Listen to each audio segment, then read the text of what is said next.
Chapter 38. Mono Lake lies in a lifeless, treeless, hideous desert 8,000 feet above the level of the sea and is guarded by mountains 2,000 feet higher, whose summits are always clothed in clouds.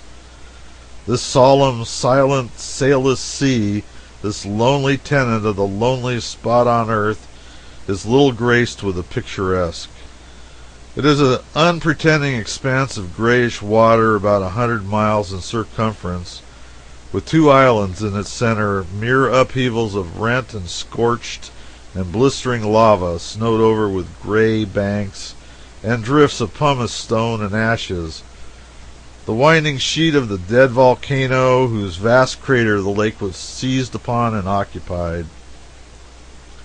The lake is 200 feet deep, and its sluggish waters are so strong with alkali that if you only dip the most hopelessly soiled garment into them once or twice and wring it out, it will be found as clean as if it had been the ablest of washerwomen's hands.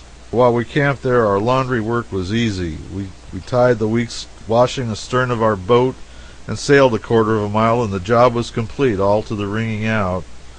If we threw water on our heads and gave them a rub or so, the white lather would pile up there 3 inches high. This water is not good for bruised places and abrasions of the skin. We had a valuable dog. He had raw places on him. He had more raw places on him than sound ones. This was the rawest dog I almost ever saw. He jumped overboard one day to get away from the flies, but it was bad judgment. In his condition, it would have been just as uncomfortable for him to jump into the fire. The alkali water nipped him in all the raw places simultaneously, and he struck out for the shore with considerable interest. He yelped and barked and howled as he went, and by the time he got to the shore there was no bark to him, for he had barked all the bark out of his inside, and the alkali water had cleaned the bark all off his outsides, and he probably wished he had never embarked on any such enterprise. He ran round and round in a circle and pawed the earth and clawed the air and threw double somersaults, sometimes backwards, sometimes forward, in the most extraordinary manner. He was not a demonstrative dog as a general thing, but rather of a grave and serious turn of mind, and I never saw him take so much interest in anything before. He finally struck out over the mountains at a gait which we estimated at about 250 miles an hour, and he's going yet. This was about 9 years ago. We looked for what was left of him along here every day. A white man cannot drink the water of Mono Lake, for it is nearly pure lye. It is said that the Indians in the vicinity drink it sometimes, though. It is not improbable, for they are among the purest liars I ever saw. There will be an additional charge for this joke, except to parties requiring an explanation for it. This joke has received high commendation from some of the ablest minds of the age. There are no fish in Mono Lake, no frogs, no snakes, no pollywogs, nothing, in fact, that goes on to make life desirable. Millions of wild ducks and seagulls swim about the surface, but no living things exist under the surface, except a white feathery sort of worm about half an inch long, which looks a bit like a white thread frayed out at the sides.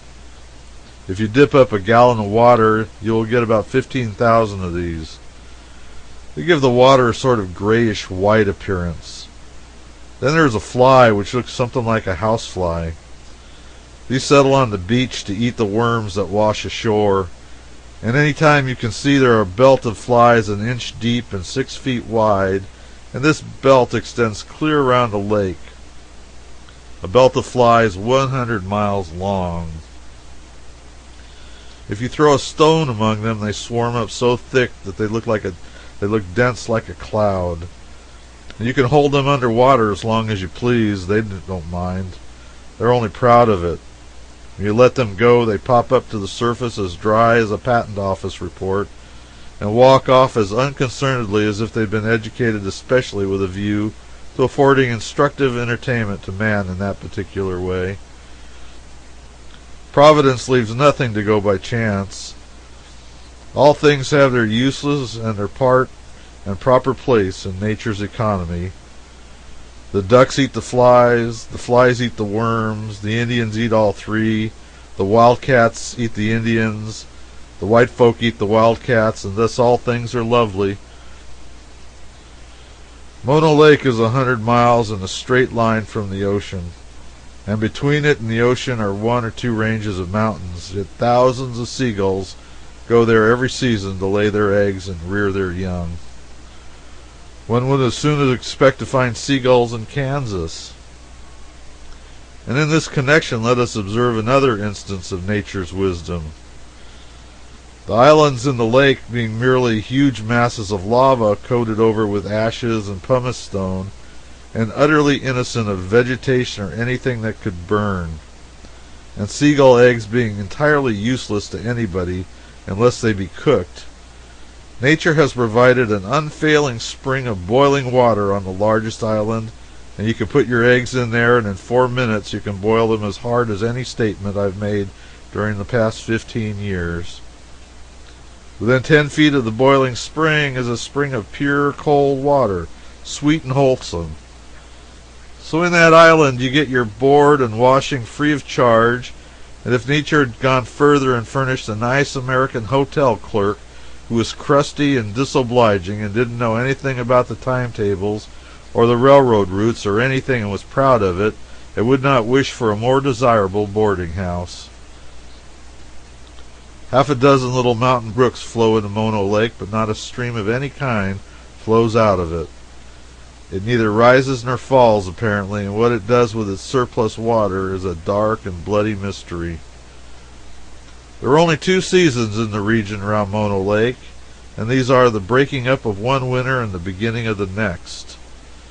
More than once in Esmeralda I've seen a perfectly blistering morning open up with a thermometer at 90 degrees at 8 o'clock, and seen the snow fall 14 inches deep, that same identical thermometer go down to 40 degrees under shelter before 9 o'clock at night.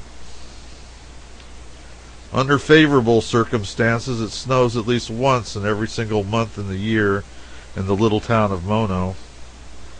So uncertain is the climate in summer that a lady goes out visiting cannot hope to be prepared for all emergencies unless she takes her fan under one arm and her snowshoes under the other. When they have a 4th of July procession, it generally snows on them, and they do say that as a general thing, when a man calls for brandy toddy there, the barkeeper chops it off with a hatchet and wraps it up in paper like maple sugar. And it is further reported that the old soakers haven't any teeth, wore them out eating gin cocktails and brandy punches. I do not endorse that statement. I simply give it for what it's worth. And it's worth, well, I should say millions to any man who can believe it without straining himself. But I do endorse the snow on the 4th of July because I know that to be true.